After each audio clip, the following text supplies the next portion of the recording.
എന്തെങ്കിലും തെറ്റ് ചെയ്തു കഴിഞ്ഞാൽ അപ്പ തന്നെ നീ തൗബ ചെയ്യണേ. ലുഖ്മാൻ ഹകീം റളിയല്ലാഹു തആല അൻഹു തന്റെ പൊന്നുമകന് കൊടുത്ത ഉപദേശമാ. അതുകൊണ്ട് പടച്ചവനെ, ഈ സദസ്സിൽ ഒരുമിച്ച് കൂടിയവരോട് എനിക്കും പറയാറുള്ളത്, നാളെ കേരളത്തിലെ ഏറ്റവും പ്രഗത്ഭനായ മതപണ്ഡിതൻ മഹാനായ നൗഷാദ് വാഖബി ഉസ്താദ് ഇവിടെ വാഴ്ന്നു പറയുമ്പോ, നാളെ ഇരിക്കുന്നവരിൽ എത്ര പേരാണ് നാളെ ഇവിടത്തെ സദസ്സിൽ ഒരുമിച്ച് കൂടാൻ അല്ലാഹു ആയുസ് തരുന്നതെന്ന് പറയാൻ നമ്മളെ കൊണ്ട് കഴിയില്ലല്ലോ. അതുകൊണ്ട് എന്റെ പ്രിയപ്പെട്ടവരോട് പറയുകയാ, ഇവിടെ ഇരിക്കുന്നവർ ഇന്ന് എത്ര പേരാണ് വീടെത്തുന്നതെന്ന് പറയാ. നമ്മളിൽ എത്ര പേരാ ഇന്ന് വീടെത്തുന്നതെന്ന് പറയാൻ കഴിയുമോ? എന്റെ പ്രിയമുള്ളവരെ, കഴിയില്ലല്ലോ. അതുകൊണ്ട് എന്റെ പ്രിയപ്പെട്ടവരോട് ഞാൻ എന്റെ പ്രഭാഷണം അവസാനിപ്പിക്കുകയാ. ഇന്ന് നമുക്ക് പടച്ച റബ്ബിന്റെ മുന്നിൽ തൗബ ചെയ്തിട്ട് പിരിയാ.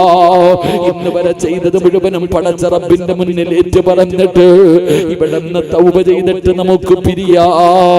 ഈ പോകുന്ന വഴിയിലെങ്ങ് മരിച്ചു പോയാ സ്വർഗം വേണ്ടേടാ ചെറുപ്പക്കാരാ. മോനെ, ഈ സദസ്സിൽ നിന്ന് ഇറങ്ങി പോകുന്ന വഴിയിലങ്ങ് നീ മരിച്ചു പോയാൽ നിനക്ക് സ്വർഗം വേണമെന്ന് ആഗ്രഹമുണ്ടോ? ഇന്ന് ഈ സദസ്സിലിരുന്ന് കൊണ്ട് പടച്ച റബ്ബിന്റെ മുന്നിൽ ചെയ്തു പോയത് മുഴുവനും ഏറ്റു പറയൂ. അല്ലാഹുവോട് തൗബ ചെയ്തിട്ട് പിരിയൂ. നിങ്ങളെ നാളെ ചെയ്യാ, നാളെ നന്നാകാ, നാളെ തൗബ ചെയ്യോ എന്ന് പറഞ്ഞുകൊണ്ട് നിന്റെ തൗബയെ പിന്തിപ്പിക്കല്ലോ.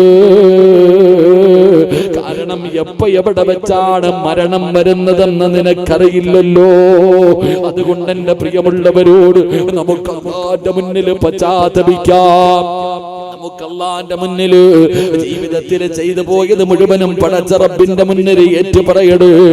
അല്ലാഹുവിന്റെ മുന്നിൽ തൗബ ചെയ്യട്. തൗബയ്ക്ക് വല്ലാത്ത പ്രതിഫലമാണ്, തൗബയ്ക്ക് വല്ലാത്ത പ്രതിഫലമാണ്. പലർക്കും എങ്ങനെയാണ് തൗബ ചെയ്യേണ്ടതെന്ന് പോലും അറിയില്ലല്ലോ. അല്ലാഹുവേ, ചില പെണ്ണുങ്ങൾക്ക് ഒരുപാട് തെറ്റിദ്ധാരണയുണ്ട്. പെങ്ങളെ, തൗബ എന്ന് പറഞ്ഞാൽ നിലവിളിയല്ല, വിളിച്ചു കൂവലല്ല, പൊട്ടിക്കരയലല്ല, എന്തെങ്കിലും ഷോ കാണിക്കലല്ല. തൗബ എന്ന് പറഞ്ഞാൽ എന്തെന്നറിയുമോ? അതിനൊരുപാട് മണിക്കൂർ കരയണമെന്നില്ല. ഒറ്റ നിമിഷത്തെ വാക്കാണെങ്കിലും ഇഖ്ലാസോടുകൂടി പറഞ്ഞാൽ അല്ലാഹു നിന്റെ തൗബ സ്വീകരിക്കും. പെണ്ണ്, അല്ലാഹുവിന്റെ പ്രവാചകൻ സ്വല്ലല്ലാഹു അലൈഹി വസല്ലമ തങ്ങൾ പറയുകയാ, മഹാനായ ലുഖ്മാൻ ഹകീം റളിയല്ലാഹു തആല അൻഹു അവിടുന്ന് പറഞ്ഞു തന്ന രണ്ട് കാര്യങ്ങൾ നിങ്ങൾ മറക്കല്ലേ. എപ്പോഴും ഓർത്തു വെക്കാൻ പറഞ്ഞ രണ്ട് കാര്യങ്ങളിൽ ഒന്നാമത്തെ കാര്യം എന്തെന്നറിയുമോ? മഹാനവറുകൾ അവിടുന്ന് പറയുകയാ, ഓരോ നിമിഷവും ഓർക്കേണ്ട രണ്ട് കാര്യങ്ങളുണ്ട്. ഓരോ നിമിഷവും ഓർക്കേണ്ട രണ്ട് കാര്യങ്ങളുണ്ട്. ആ രണ്ട് കാര്യങ്ങളിൽ ഒന്നാമത്തെ കാര്യം എന്തെന്നറിയുമോ? അല്ലാഹുവേ, ഞാൻ മരിക്കുമല്ലോ അല്ലാ, ഞാൻ മരിക്കുമല്ലോ അല്ലാ, ഞാൻ മരിക്കുമല്ലോ അല്ലാ. ഓർക്കണമടാ ചെറുപ്പക്കാരാ, ഓർക്കണമടാ ചെറുപ്പക്കാരാ. ഒരു നിമിഷം പോലും നീ അത് മറന്നു പോകരുത്. ഒരു നിമിഷം പോലും ഈ സദസ്സിലിരിക്കുന്ന ഉമ്മ പെങ്ങന്മാരെ, ഒരു നിമിഷം പോലും നീ അത് മറക്കല്ലേ. മരണം നിന്റെ കൂടെയുണ്ട്. ഏത് നിമിഷവും മലക്കുൽ മൗത്ത് അസ്റായീൽ, ആ മലക്ക് നിന്റെ ചാരത്ത് വരുമല്ലോ. അതുകൊണ്ട് മരിക്കുന്നതിന് തൊട്ടു മുമ്പ് വരെ 24 മണിക്കൂർ ഓരോ സെക്കൻഡിലും നീ ഓർക്കണമല്ലാ, ഞാൻ മരിക്കുമല്ലോ അല്ലാ. നീ ഓർത്തുകൊണ്ട് നടക്കണേ എന്ന് മഹാൻ പറഞ്ഞു തന്നത് വെറുതെയല്ല. അല്ലാഹുവിന്റെ പ്രവാചകൻ മസ്ജിദുൻ നബവിയിലിരുന്നിട്ട് ബദറിലും ഉഹദിലും ഹന്തക്കിലും ഖൈബറിലും തബൂക്കിലും യർമൂക്കിലും പടച്ചറപ്പിന്റെ ദീനിനു വേണ്ടി പോരാടി വീരമത്യം ഭരിച്ച ശുഹദാക്കളുണ്ടല്ലോ, ബദരീങ്ങളുണ്ടല്ലോ. സയ്യിദ് ശുഹദാഇ ഹംസ റളിയല്ലാഹു തആല അൻഹുവിനെ പോലെയുള്ള സ്വഹാബത്തിന്റെ പ്രതിഫലം പറയുകയാ. അല്ലാഹുവിന്റെ പ്രവാചകൻ അവിടുന്ന് പ്രതിഫലം പറയുമ്പോ അല്ലാഹു ഒരു ഷഹീദിന് കൊടുക്കുന്ന പ്രതിഫലത്തെ കുറിച്ച് പറയുകയാണ്. പ്രവാചകൻ ഇത് പറഞ്ഞിട്ട് വീടിന്റെ അകത്ത് കയറി വരുമ്പോ തന്റെ പ്രിയപ്പെട്ട ഭാര്യ മഹദി ആയിഷ ബീബി റളിയല്ലാഹു തആല അൻഹാ അല്ലാഹുവേ മുത്ത് നബിയോട് ചോദിക്കുന്നു, യാ റസൂലല്ലാഹ്, അല്ലാഹുവിന്റെ നബിയേ, സുഹദാക്കൾക്ക് കിട്ടുന്ന പ്രതിഫലത്തെ കുറിച്ച് അങ്ങ് പറയുന്നത് കേട്ട് നബിയേ, ഞങ്ങള് പെണ്ണുങ്ങളാണല്ലോ, ഞങ്ങള് ബലഹീനരാണല്ലോ, ഞങ്ങൾക്ക് അതിനുള്ള ഭാഗ്യമില്ലല്ലോ. യുദ്ധക്കളത്തിൽ പോയി യുദ്ധം ചെയ്ത് ഷഹീദാകാൻ ഈ പാവപ്പെട്ട ഞങ്ങൾക്ക് കഴിയില്ലല്ലോ. അതുകൊണ്ട് ഷഹീദിന്റെ കൂലി കിട്ടുന്ന വല്ല നന്മയുമുണ്ടോ യാ റസൂലല്ലാഹ്? അല്ലാഹുവിന്റെ പ്രവാചകനോട് തന്റെ പ്രിയപ്പെട്ട ഭാര്യ ചോദിക്കുമ്പോ അല്ലാഹുവിന്റെ റസൂൽ പറഞ്ഞു കൊടുത്ത മറുപടി എന്തെന്നറിയുമോ? ഷഹീദിന്റെ കൂലി വേണോ? ഷഹീദിന്റെ കൂലി വേണോ?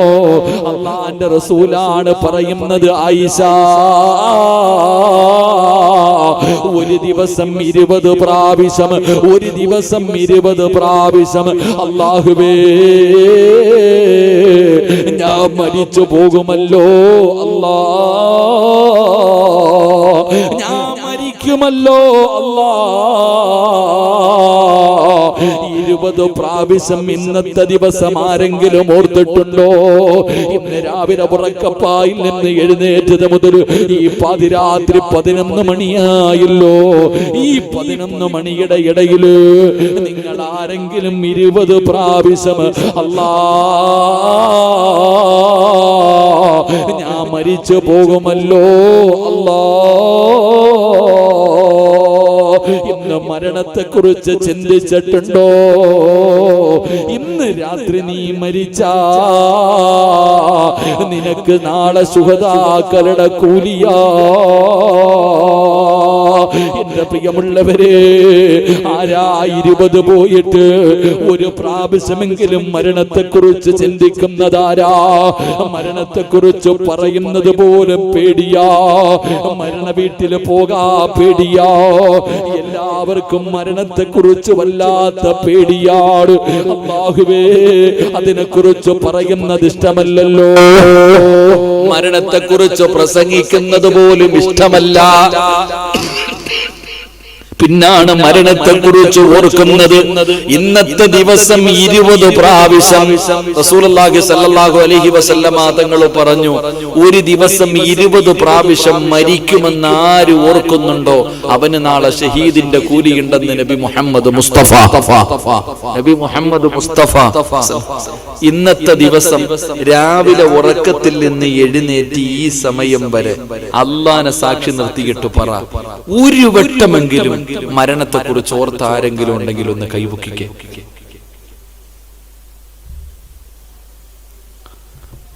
അഞ്ചു പേര് അല്ലാഹു ഈമാൻ തരുമാറാകട്ടെ. പെണ്ണുങ്ങളൊന്ന് കൈവക്കിക്കേ. ഒരു വട്ടം മരണത്തെ കുറിച്ച് ഓർത്ത ആരെങ്കിലും അവിടെ. സുബ്ഹാനല്ലാഹ്, അല്ലാഹു നമ്മളെ കാക്കുമാറാകട്ടെ. കാരണം നമുക്ക് മരണത്തെ കുറിച്ച് ചിന്തിക്കുന്നത് പോലും ഇഷ്ടമല്ല. എങ്കിലും പറഞ്ഞത് ഒരു നിമിഷം പോലും നീ മറക്കരുതെന്നാ പറഞ്ഞ. കാരണം മരണം നമ്മുടെ കൂടെ അത്ര കൂടെ നടക്കുകയാ. മരണം നമ്മുടെ കൂടെ അത്ര അടുത്ത് നടക്കാം.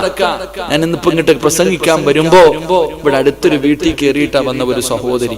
10-40 വയസ്സെങ്ങാണ്ട. എത്ര വയസ്സ്?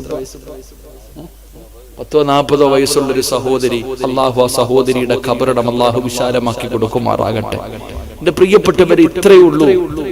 ഇത്രയൊക്കെ മനുഷ്യന്റെ ജീവിതത്തിന്റെ വിലയുള്ളൂ. ഇത്രയുള്ള ഒരു ആയുസ്.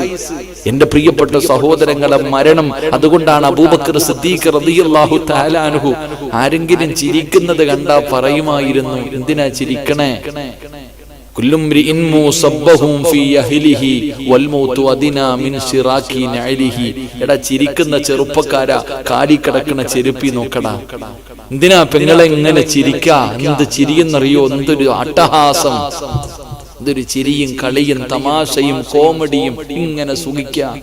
കാലി കിടക്കണ ചെരുപ്പി നോക്കുമോളെ, ആ കാലിന്റെ ചെരുപ്പി കിടക്കണ ആ ചെരുപ്പിന്റെ ബാറ് നിന്റെ കാലിന്റെ തൊലിയോട് എത്ര അടുത്തു കിടക്കുന്നു, അതുപോലെ നിന്റെ മരണം നിന്റെ കൂടെ കിടക്ക.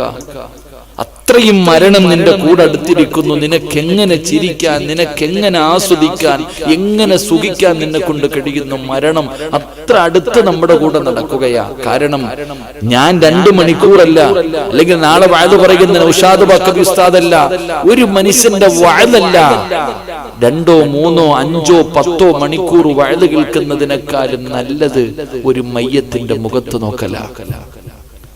ആ മയ്യത്ത് പറഞ്ഞു തരുന്ന ഉപദേശത്തിനേക്കാൾ വലുതൊന്നുമില്ല. നിങ്ങൾ ഓരോരുത്തരും ചോദിക്കുമല്ലോ, ഉസ്താദെ കള്ളുകുടി നിർത്തണം, എന്താ വഴി? മോശമായ സ്വഭാവങ്ങളുണ്ട്, നിർത്തണം ഉസ്താദ്, എന്തേ വഴി? എടാ, അള്ളാഹുവിന്റെ പ്രവാചകൻ നബി മുഹമ്മദ് മുസ്തഫ സ്വല്ലല്ലാഹു അലൈഹി വസല്ലമ തങ്ങളുടെ മുന്നിൽ അബൂദർ എന്ന് പറയുന്ന സ്വഹാബി വന്നിട്ട് ചോദിച്ചു, നബിയെ എനിക്ക് നന്നാകാൻ ഒരു വഴി പറഞ്ഞതാ. കള്ളു കുടിക്കുന്ന സഹാബി ആയിരുന്നില്ല, വ്യഭിചരിച്ച് നടക്കുന്നവനായിരുന്നില്ല, അള്ളാഹുവിനെ ഭയന്ന് ജീവിച്ചിരുന്ന ആ സ്വഹാബി വന്നിട്ട് നബിയെ കുറച്ചുകൂടെ ഒന്ന് നന്നാകാൻ ഒരു വഴി പറഞ്ഞു തരാൻ പറഞ്ഞപ്പോ പറഞ്ഞു, പള്ളിപ്പറമ്പിൽ ഖബർ സിയാറത്ത് ചെയ്യാനാ പറഞ്ഞേ. കള്ളു കുടിച്ചുകൊണ്ട് നടക്കുന്ന സഹോദര, നീ കള്ളുകുടി മാറ്റാൻ ഒരു ഹോസ്പിറ്റലിലും പോകണ്ട, നീ പള്ളിപ്പറമ്പിൽ പോ. നീ പള്ളിപ്പറമ്പിൽ പോയിട്ട് ഒരു 10 മിനിറ്റ് ബോധമുള്ള സമയത്ത് പള്ളിപ്പറമ്പിൽ പോയി നിന്നിട്ട് ഓരോ ഖബറിന്റെയും ചാരത്തിങ്ങനെ നടന്നു നോക്കടാ. അപ്പൊ നിനക്കറിയാം നിനക്ക് നന്നാകാൻ കഴിയുമോ ഇല്ലയോ എന്ന്. എന്റെ പ്രിയപ്പെട്ട സഹോദരങ്ങളെ, മരണം. ലുക്മാനുൽ ഹക്കീം റളിയല്ലാഹു തആല അൻഹു തന്റെ പൊന്നാര മകന്റെ കയ്യിൽ പിടിച്ചിട്ട് പറഞ്ഞു കൊടുത്തു, മോനെ തൗബ പിന്നെ ചെയ്യാമെന്ന് പറഞ്ഞു മാറ്റിവെക്കരുത്.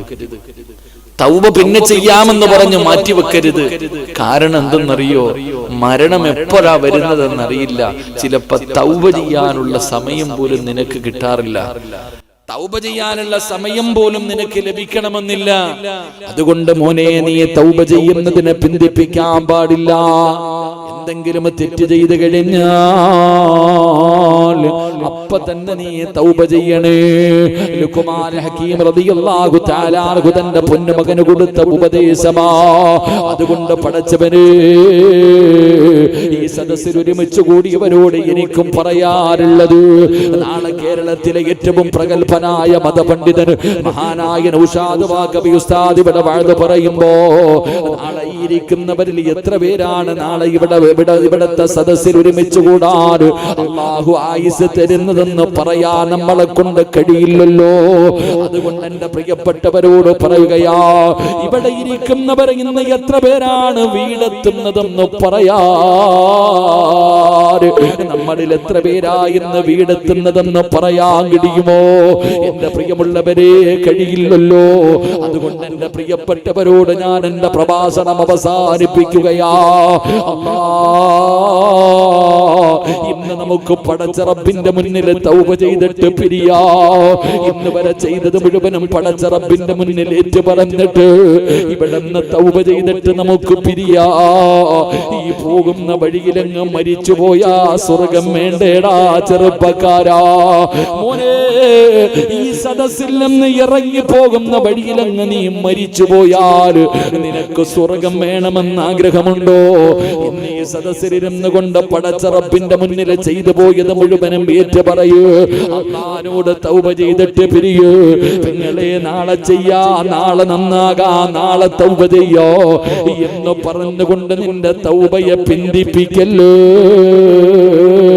കാരണം എപ്പോ എവിടെ വെച്ചാണ് മരണം വരുന്നതെന്ന് നിനക്കറിയില്ലല്ലോ. അതുകൊണ്ട് എന്റെ പ്രിയമുള്ളവരോട് നമുക്ക് അല്ലാഹുവിന്റെ മുന്നിൽ പശ്ചാത്തപിക്കാം. നമുക്ക് അല്ലാഹുവിന്റെ മുന്നിൽ ജീവിതത്തിൽ ചെയ്തു പോയത് മുഴുവനും പടച്ച റബ്ബിന്റെ മുന്നിൽ ഏറ്റുപറയട്. അല്ലാഹുവിന്റെ മുന്നിൽ തൗബ ചെയ്യട്. തൗബയ്ക്ക് വല്ലാത്ത പ്രതിഫലമാണ്, തൗബയ്ക്ക് വല്ലാത്ത പ്രതിഫലമാണ്. പലർക്കും എങ്ങനെയാണ് തൗബ ചെയ്യേണ്ടതെന്ന് പോലും അറിയില്ലല്ലോ. അല്ലാഹുവേ, ചില പെണ്ണുങ്ങൾക്ക് ഒരുപാട് തെറ്റിദ്ധാരണയുണ്ട്. പെങ്ങളെ, തൗബ എന്ന് പറഞ്ഞാൽ നിലവിളിയല്ല, വിളിച്ചു കൂവലല്ല, പൊട്ടിക്കരയലല്ല, എന്തെങ്കിലും ഷോ കാണിക്കലല്ല.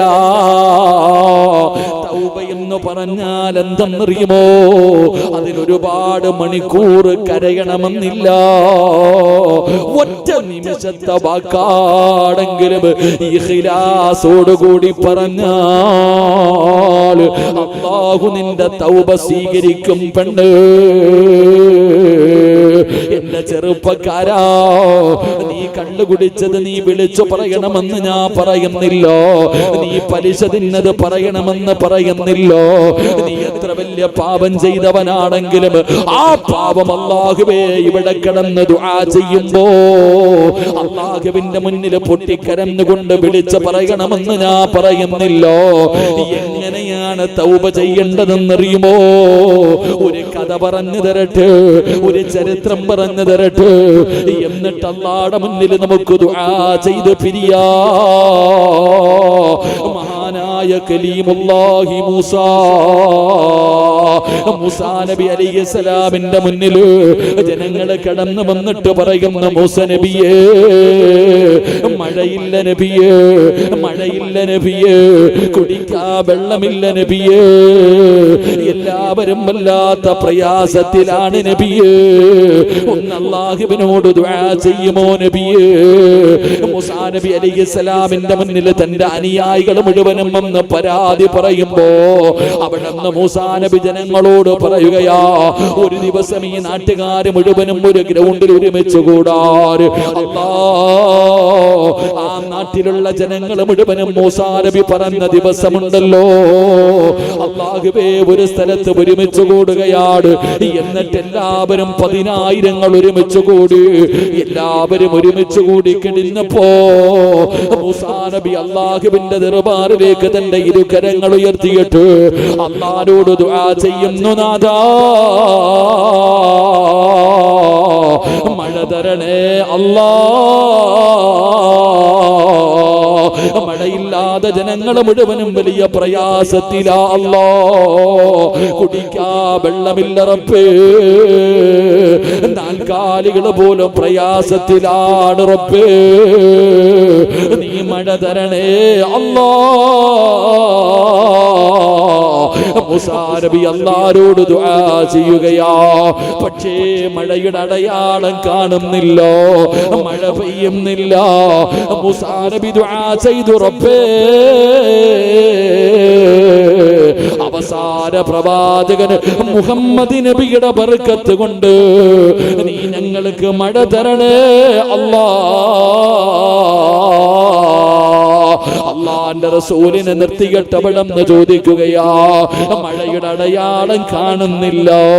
അതാ മുത്തി നബിയുടെ പേര് പറഞ്ഞിട്ട് ദുആ ചെയ്യുമ്പോ ആകാശ ലോകത്ത് നിന്ന് കടന്നു വരികയാണ് മഹാനായ മുഖറബുൽ അംലാക്ക് മലക്ക് ജിബ്രീൽ അലൈഹിസ്സലാം ഇറങ്ങി വരികയാണ്.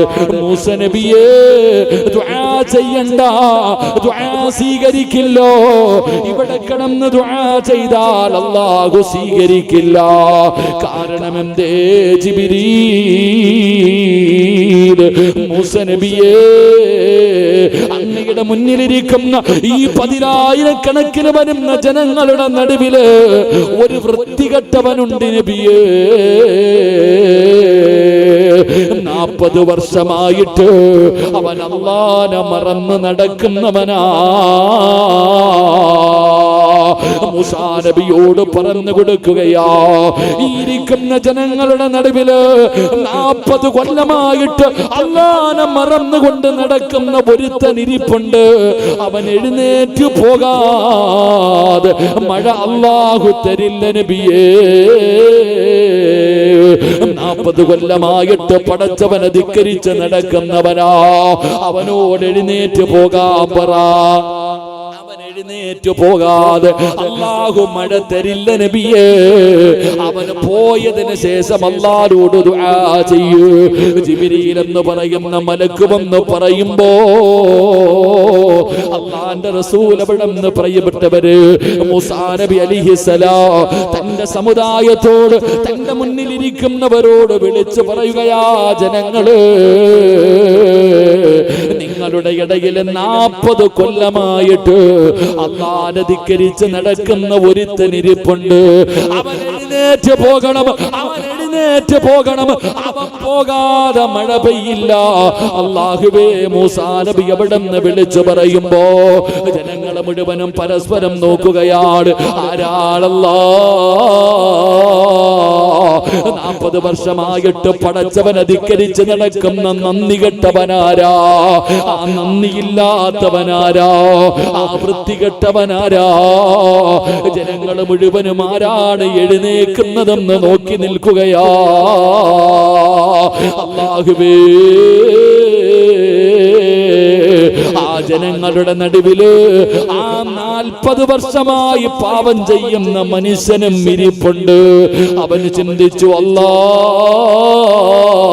ഈ പറയുന്നത് എന്നെ കുറിച്ചാണല്ലോ അല്ലാ, ഈ പറയുന്നത് എന്നെ കുറിച്ചാണല്ലോ അല്ലാ. ഞാനിപ്പോ ഇവിടെ നിന്ന് എഴുന്നേറ്റാൽ എന്നെ എല്ലാവരും കാണുമല്ലോ, എല്ലാവരും ഞാനാണെന്നറിയുമല്ലോ, ഞാൻ ഇവരുടെ മുന്നിൽ നാണം കെടുമല്ലോ. ആ മനുഷ്യനുണ്ടല്ലോ, അതാ സദസ്സിലിരുന്നു കൊണ്ട്, ആ സ്ഥലത്തിരുന്നു കൊണ്ട് അല്ലാഹുവോട് പറയുന്നു, നാഥാ, ഞാൻ ചെയ്തത് മുഴുവനും പാപമാണല്ലാ. ഈ 40 കൊല്ലവും ഞാൻ ചെയ്തത് പാപമല്ലോ. ഞാൻ സമ്മതിക്കുന്നു പടച്ചവര്, ഞാൻ സമ്മതിക്കുന്നു പടച്ചവര്. അല്ലാ, ഇനി മുതൽ ഞാൻ ചെയ്യില്ല റബ്ബേ. ഇനി മുതൽ ഞാൻ പാപം ചെയ്യൂല. ഇനി നിന്നെ മറന്നുകൊണ്ട് ജീവിക്കൂല. ഇന്ന് വരെയുള്ളത് നീ പുറത്തു തരണേ അല്ലാ. എന്നെ നീ നാണം കെടുത്തല്ലേ അല്ലാ. ആ മനുഷ്യൻ അവിടെ ഇരുന്നു കൊണ്ട് പറയുകയാ, ഒരാളും കേട്ടില്ല, ഒരാളും അറിഞ്ഞില്ല. ആ മനുഷ്യൻ അവിടെ ഇരുന്നു കൊണ്ട് റബ്ബിനോട് പറയുന്നു, അല്ലാ, ഇനി ഒരിക്കലും ചെയ്യില്ല റബ്ബേ. എനിക്ക് നീ പുറത്തു തരണേ അല്ലാ. എന്നെ നാണം കെടുത്തല്ലേ അല്ലാ. എന്റെ തൗബ സ്വീകരിച്ചാൽ, എന്റെ പാപം നീ പൊറുത്താൽ, എന്റെ തൗബ നീ സ്വീകരിച്ചാൽ മഴ തരണേ അല്ലാ. കേക്കടാ ചെറുപ്പക്കാരാ, കേൾക്കു പെങ്ങള്, 40 കൊല്ലം അല്ലാഹുവിനെ ധിക്കരിച്ച് നടന്ന മനുഷ്യനാണ് റബ്ബിനോട് തൗബ ചെയ്തിട്ട് പറയുകയാ, അല്ലാഹുവേ, എന്റെ പാപം പൊറുത്താൽ, എന്റെ തൗബ നീ സ്വീകരിച്ചാൽ, എന്റെ തൗബ നീ സ്വീകരിച്ചാ മഴ തരണേ അല്ലാ. ഒറ്റ ദുആയ ആകാശത്ത് നിന്നും മഴത്തുള്ളികൾ പെയ്തിറങ്ങുകയാണ്. മൂസാ നബി അത്ഭുതപ്പെടുകയാണ്. ആരും എഴുന്നേറ്റ് പോയില്ലല്ലോ, ഞാൻ ദുആ ചെയ്തില്ലല്ലോ. പിന്നെ എങ്ങനാണ് മഴ വന്നത്? പിന്നെ എങ്ങനാണ് മഴ പെയ്തത്? നബിയേ, ആ 40 കൊല്ലം അല്ലാഹുവിനെ ധിക്കരിച്ച് നടന്നവന്റെ തൗബയുടെ ബർക്കത്താണ് നബിയേ. എന്റെ പ്രിയമുള്ള ചെറുപ്പക്കാരാ, മോനെ, ഇനി ഒരു അവസരം കിട്ടണമെന്നില്ല. അതുകൊണ്ട് പടച്ച റബ്ബിന്റെ മുന്നിലേക്ക് ഇരു കരങ്ങൾ ഉയർത്തിയിട്ട് ഖത്തമോദി വെച്ചിട്ടുണ്ട്, ലക്ഷക്കണക്കിന് സ്വലാത്തുകൾ പറഞ്ഞു വെച്ചിട്ടുണ്ട്. ഈ സദസ്സിലെ മുത്തുനബിയുടെ റൗളയിലേക്ക് ഹദിയ ചെയ്തിട്ട് ദുആ ചെയ്യാ പോകുകയാ. ജീവിതത്തിൽ ചെയ്തു പോയത് മുഴുവനും നിന്റെ മനസ്സിലേക്ക് കടന്നു വരട്ടെ. ആരും അറിയാതെ നീ ഒറ്റയ്ക്ക് ബെഡ്റൂമിന്റെ അകത്തിരുന്ന് ചെയ്തത്, ബാത്റൂമിന്റെ അകത്തിരുന്ന് ചെയ്തത്, നീ പല സ്ഥലങ്ങളിലും ഇരുന്ന് പലതും ചെയ്തിട്ടുണ്ടല്ലോ. ആര് കണ്ടിട്ടില്ലെങ്കിലും അല്ലാഹു കണ്ടിട്ടുണ്ടല്ലോ. അല്ലാഹു ഹാദിരി, അല്ലാഹു നാദിരി, അല്ലാഹു ഷാഹിദി, അല്ലാഹു മഈർ. അല്ലാഹയല്ലേടാ സാക്ഷി, അല്ലാഹുവല്ലേ സാക്ഷി. അതുകൊണ്ട് ജീവിതത്തിൽ ചെയ്തു കൂട്ടിയത് മുഴുവനും ഇന്ന് ദുആ ചെയ്യുമ്പോ പടച്ച റബ്ബിന്റെ മുന്നിൽ മനസ്സിലേക്ക് കടന്നു വരട്ടെ. പൊറുക്കന്റെ പാപം സയ്യിദി വെറുക്കാതെ പൊറുക്കുന്നവനാരുണ്ട് നീയല്ലാതെ. ഇഹലോക ആർഭാടങ്ങളെന്ന വലച്ചതാ, നഫ്സെന്ന ഉന്തി തള്ളി വിട്ടു ചതിച്ചതാ. അല്ലാതെ ധിക്കരി ചെല്ല റബ്ബേ നിന്നെ, അതുകൊണ്ട് ആട്ടരുതിലാഹേ എന്നെ. അല്ലാഹുവോട് പറയടാ, അല്ലാ നീയല്ലാതെ ആരാ അല്ലാ? നിന്നെക്കാളും പൊറുക്കാൻ കഴിവുള്ള ഒരാളും ഈ പ്രപഞ്ചത്തിലില്ലല്ലോ അല്ലാ. എനിക്ക് പുറത്തുതാ അല്ലാ. റബ്ബിന്റെ മുന്നിൽ പറയണം, ചെയ്തത് മുഴുവനും പറയണം. പാപങ്ങൾ ഓരോ നെണ്ണി നീ കരയേണ്ടതാ. വിജന സ്ഥലം മതി ഏറ്റവും പറ്റുന്നതാ. നീ ചെയ്ത തെറ്റിൻ്റെ ആഴമോർത്തിട്ടുണ്ടടാ നടി. നിറയട്ട മണ്ണാൽ നിന്റെ മുഴുവൻ തലമുടി. ഇത് കണ്ടു നിന്നോ ഡലിവ് റബ്ബിന് തോന്നണം. പടിവാതിലൊഴിയോ ദെവിടെയും നീ കരയണേ. അതുകൊണ്ട് പടച്ച റബ്ബിന്റെ മുന്നിൽ ചെയ്തു പോയത് മുഴുവനും ഏറ്റു പറഞ്ഞ് കരഞ്ഞ് ദുആ ചെയ്യാ. അല്ലാഹുവിനോട് തൗബ ചെയ്തിട്ട് പിരിയാ. അല്ലാഹുവിനോട് തൗബ ചെയ്തിട്ട് പിരിയാ. നാളെ നേരം വെളുപ്പിക്കുമെന്ന് പറയാറ്. നാളെ ഈ സദസ്സിലിരിക്കുന്ന ഞാനോ നിങ്ങളോ എന്തിന് ഇന്ന് വീടെത്തുമോ എന്ന് ഉറപ്പിച്ചു പറയാൻ കഴിയാത്തവരാ. അല്ലാഹു നമുക്ക് ദീർഘായുസ് നൽകുമാറാകട്ടെ. ആ ഒരൊറ്റ മനുഷ്യന് 40 കൊല്ലം അല്ലാഹനെ ധിക്കരിച്ച് നടന്ന ഒരാള് നിലവിളിച്ചില്ല, വലിയ ദുആവൊന്നും ചെയ്തില്ല, കുനിഞ്ഞിരുന്നിട്ട് ഒറ്റ വാക്കേ പറഞ്ഞുള്ളൂ, അല്ലാ ചെയ്തത് മുഴുവനും തെറ്റ്, അംഗീകരിച്ചു, ഇനിയില്ല അല്ലാ. ഒരൊറ്റ ഇഖ്ലാസോടുകൂടിയുള്ള ഒറ്റ ഒരു തൗബ. ആ മനുഷ്യന്റെ തൗബ അല്ലാഹു സ്വീകരിച്ചു. ആകാശത്ത് നിന്നും മഴ പെയ്തിറങ്ങി എന്ന് ചരിത്രം പഠിപ്പിക്കുന്നു. അല്ലാഹു ഈമാൻ തരുമാറാകട്ടെ. അതിനാണ് തൗബ എന്ന് പറയുന്നത്. അതിനാണ് നിഷ്കളങ്കമായ തൗബ, ഇഖ്ലാസോടുകൂടിയുള്ള തൗബ. അല്ലാതെ അല്ലാ അല്ലാ പുറത്ത് അല്ലാ പുറത്ത് അല്ലാ അസ്തഗ്ഫിറുല്ലാ അസ്തഗ്ഫിറുല്ലാ അസ്തഗ്ഫിറുല്ലാ. എന്ത് അസ്തഗ്ഫിറുല്ലാ? സത്യത്തിൽ എന്റെ പൊന്നാര ചങ്ങാതിമാരെ, ഈ അസ്തഗ്ഫിറുല്ലാ എന്ന് പറഞ്ഞത് തസ്ബീഹ് ഇങ്ങനെ കൂട്ടാനുള്ളതല്ല. ചുമ്മാതെ ഇരുന്നിട്ട് അസ്തഗ്ഫിറുല്ലാ അസ്തഗ്ഫിറുല്ലാ അസ്തഗ്ഫിറുല്ലാ അസ്തഗ്ഫിറുല്ലാ ഇങ്ങനെ അടിക്കാനുള്ളതല്ല. ഈ അസ്തഗ്ഫിറുല്ലാ എന്ന് പറയുന്നത് ഒരു തൗബയാ. ഒരു മനുഷ്യൻ എത്ര വലിയ പാപം ചെയ്തവനാണെങ്കിലും മനസ്സറിഞ്ഞിട്ട് ഒരു അസ്തഗ്ഫിറുല്ലാ പറഞ്ഞാൽ മതി. മനസ്സറിഞ്ഞിട്ട് എൻ്റെ പ്രിയപ്പെട്ട സഹോദരങ്ങളുടെ ചരിത്രം കാണുകയാണ്. ഒരു അസ്തഗ്ഫിറുല്ലാ നിസ്സാരമായിട്ട് ആണുങ്ങളും പെണ്ണുങ്ങളും ഇങ്ങനെ നിസ്സാരമായി പള്ളിക്ക് ഇങ്ങനെ തള്ളിക്കളയാറുണ്ട്, പറഞ്ഞു കളയാറുണ്ട്. എൻ്റെ പ്രിയപ്പെട്ടവരെ, മഹാനായ ഹസൻ ബസരി തങ്ങള് വഅദ് പറഞ്ഞുകൊണ്ടിരിക്കുക.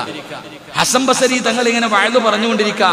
ഇങ്ങനെ വഅദ് പറഞ്ഞുകൊണ്ടിരിക്കുമ്പോ അസ്തഗ്ഫിറുല്ലായെ കുറിച്ചാ പറയണേ. അസ്തഗ്ഫിറുല്ലായെ കുറിച്ച് ഇങ്ങനെ പ്രസംഗിച്ചു കൊണ്ടിരിക്കുമ്പോ ആ നാട്ടിലെ ഏറ്റവും വൃത്തികെട്ടവൻ വഅദ് കേൾക്കാൻ വന്നു. എല്ലാവർക്കും അറിയാം, ആ നാട്ടിലെ ഏറ്റവും വലിയ കള്ളുകുടിയൻ, ഏറ്റവും വലിയ മോശക്കാരനായ മനുഷ്യൻ സദസ്സിലേക്ക് കയറി വരുന്നത് കണ്ടപ്പോഴേ ആൾക്കാരൊക്കെ അങ്ങോട്ടും ഇങ്ങോട്ടും നോക്കാൻ തുടങ്ങി. അല്ലാ, ഇവനും വരുന്നു പടച്ചവനെ വാഴക്കാൻ. ഈ റമളാൻ മാസത്തില് പള്ളി കയറാത്ത ആൾക്കാർ പള്ളി നിസ്കരിക്കാൻ വരുമ്പോ ചിലര് ചോദിക്കും, അളിയ നീയും പള്ളിക്കകത്ത് കയറിയവിടാന്ന് ചോദിക്കാറുണ്ട്. സത്യത്തിൽ അങ്ങനെ ചോദിക്കാൻ പാടില്ല എന്നാ, കാരണം ആ വന്നവൻ വന്ന വഴിയെ തന്നെ തിരിച്ചു പോകും. അല്ലാഹു കാത്തുരക്ഷിക്കുമാറാകട്ടെ. എടാ, നീയും പള്ളിക്കകത്ത് കയറിയോ? എത്ര ദിവസത്തേക്കാണെന്ന്? അങ്ങനല്ല. ഈ മനുഷ്യൻ കയറി വരുന്നത് കണ്ടപ്പോഴേ എല്ലാരും അങ്ങോട്ടും ഇങ്ങോട്ടും നോക്കാൻ തുടങ്ങി. ഈ മനുഷ്യൻ നേരെ കയറി വന്നിട്ട് അങ്ങനെ അങ്ങോട്ട് ഇരുന്നു. അപ്പൊ മഹാനായ ഹസൻ ബസ്രി റളിയല്ലാഹു തആല അൻഹു മഹാനവറുകൾ പറയുകയാ, ജീവിതത്തിൽ എത്ര വലിയ പാപം ചെയ്താലും ഒരു അസ്തഗ്ഫിറുല്ലാഹ് പറഞ്ഞാൽ മതി, അള്ളാഹു അവന്റെ പാപം പൊറുക്കും. ഈ മനുഷ്യൻ എഴുന്നേറ്റ് നിന്നിട്ട് ചോദിച്ചു, എന്റെ പാപം പൊറുക്കുമെന്ന്. ഞാനൊരു അസ്തഗ്ഫിറുല്ലാഹ് പറഞ്ഞാൽ എന്റെ പാപം പൊറുക്കോ?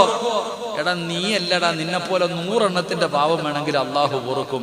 ചരിത്രം പറയുകയാ, ആ മനുഷ്യനൊന്ന് ടെസ്റ്റ് ചെയ്ത് നോക്കി. ആ മനുഷ്യന് കുരിഞ്ഞങ്ങിട്ടിരുന്നു.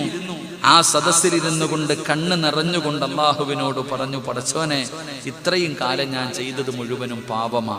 അസ്തഗ്ഫിറുല്ലാഹൽ അദീം, നീ എനിക്ക് പുറത്തു തരണേ തമ്പുരാനെ. ആരും കേട്ടില്ല.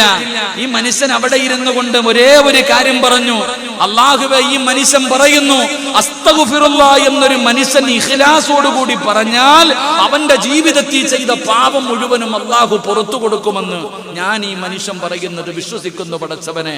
അസ്തഗ്ഫിറുല്ലാഹൽ അലീം, ഇനി ഒരിക്കലും ഞാൻ ചെയ്യും.